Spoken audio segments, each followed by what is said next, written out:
In the Aboriginal community, certain traditions mark the entry of girls into womanhood.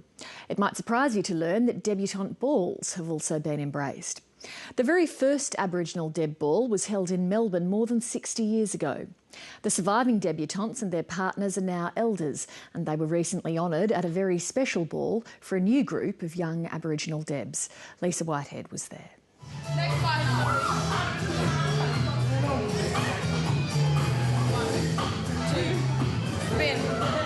These young women are preparing to take their first symbolic step into the adult world.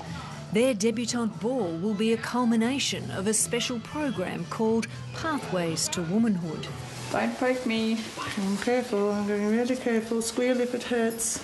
The girls are all boarders at Warrawa Aboriginal College on Melbourne's outskirts. Now, you know when you're sitting down in camp and you put your foot to the back. They come from as far away as the Epinara community near Tennant Creek, from Darwin and Wagga Wagga. The families want to ensure that their girls are getting exposure to other experiences that they would not otherwise have in their own community setting. The ball is also a chance for Principal Lois Peeler to continue a tradition close to the heart of her Yorta Yorta people. In 1949, Lois and her sister Beverley Briggs were flower girls at Australia's first Aboriginal debutante ball. Just about everyone in that Deb ball were related. Back then, Aboriginal people still didn't have the right to vote, and racism and poverty were rife. Many of the Yorta Yorta people were still living in humpies on the riverbank in northeast Victoria. I think it was quite a momentous occasion for them to be out there and you know, dressed up in and looking very beautiful and being presented to the then Premier. Uncle Boydie Turner was just 20 when he partnered his future wife to the ball. It's something that I'll never forget. On the night, they'd never seen anything like it. The people from up home, and you know, when they walked in the door, their eyes just shone and they smiled, and they reckon it's great.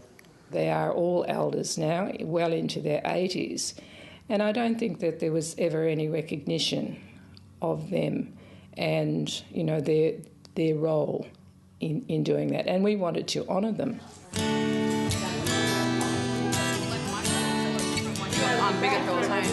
The 12 new debutantes will be presented to the Yorta Yorta elders, including Uncle Clemence Briggs. And this will be just a big highlight to them as what it was to us. Warrawa College caters specifically for girls who've been exposed to trauma or dysfunction in their communities and are considered at risk. What sort of things had you been doing? Not attending schools and running away from home and getting into bad situations. So I came to here and now I've changed a lot. My mum's really proud of me because before I came here I missed out on heaps of school. We've actually seen a shift in the girls that lacked confidence, perhaps weren't comfortable in who they were as Aboriginal people. One more.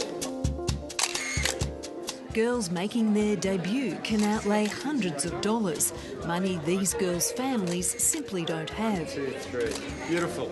So Healesville locals volunteered to do their hair and makeup for no charge, and their outfits are courtesy of a free loan service called the Tiara Project. I got a lot of butterflies. I'm like real nervous at the moment.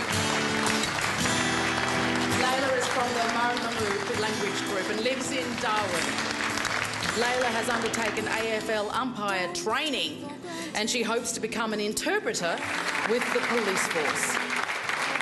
So you're very proud tonight?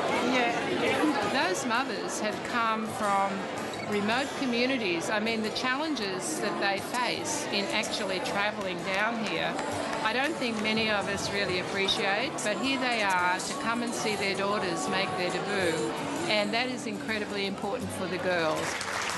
Tiffany is partnered by Ryan Tuffin from Luther and she hopes to travel around the world.